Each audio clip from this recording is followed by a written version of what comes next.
সর্বাত্মকভাবে সিলেটের সর্বস্তরের জনগণকে নিয়ে আমরা একটা চেতনা তৈরি করব।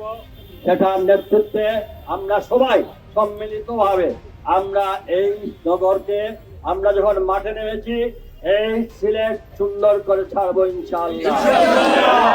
সুন্দর পরিবেশ বজায় রাখবো ইনশাআল্লাহ।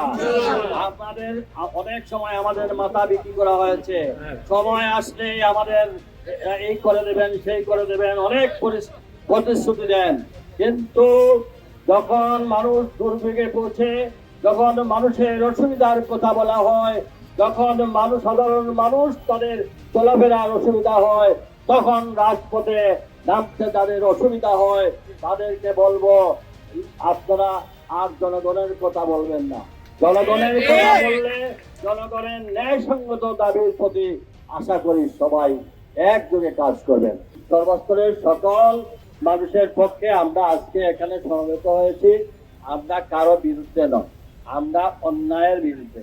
আমরা চাই সিলেট একটি সুন্দর নগরী, এখানে সুন্দর পরিবেশ বজায় থাকুক। বসুন্ধরা টিস্যু অশুদ্ধতার বিরুদ্ধে এক বিন্দুও ছাড় নয়। আমরা দেখেছি সিলেটের পুলিশ কমিশনার এবং সিলেটের জেলা প্রশাসক আমাদের দীর্ঘদিনের যে দাবি, সেই দাবি নিয়ে ডে 1 থেকে তারা কার্যক্রম শুরু করেছেন। তাদের এই ভালো কাজে আমরা সাধারণ জনগণ তাদেরকে সমর্থন দিয়েছি। আমরা সচেতন নাগরিক হিসেবে আমরা মনে করেছি যে এখানে আমাদের দাঁড়ানোটা আমাদের দায়িত্বের মধ্যে পড়ে। সিলেটের যে অটোরিকশার যে একটা দুর্ঘটনা ঘটছে, প্রতিনিয়ত কিন্তু অ্যাক্সিডেন্টের সম্মুখীন হচ্ছে এবং আমাদের জীবনের মূল্য আসলে অনেক বেশি।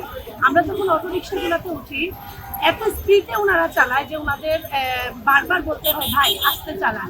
দেখা যায় অনেক বেশি অ্যাক্সিডেন্টগুলো ঘটছে। নিজের দায়বদ্ধতা থেকে আজকে আমি এখানে দাঁড়িয়েছি। আমাদের যে এই সুন্দর সিলেট, আমরা যে সিলেট আমরা দেখতে চাই, আমরা যে সিলেট ক্লিন সিটি আমরা বলি সিলেটকে, এই যে অটোরিকশা থেকে শুরু করে এত বেশি যানজট, এটা কিন্তু আগে কখনোই ছিল না। এখন এত বেশি বেড়েছে যে আমরা খুব সাফার করছি এই বিষয়টা নিয়ে। এবং আরেকটা জিনিস লক্ষ্য করবেন যে ফুটপাতের যে অবস্থা, এই ফুটপাতটাও আমাদের বন্ধ করা উচিত।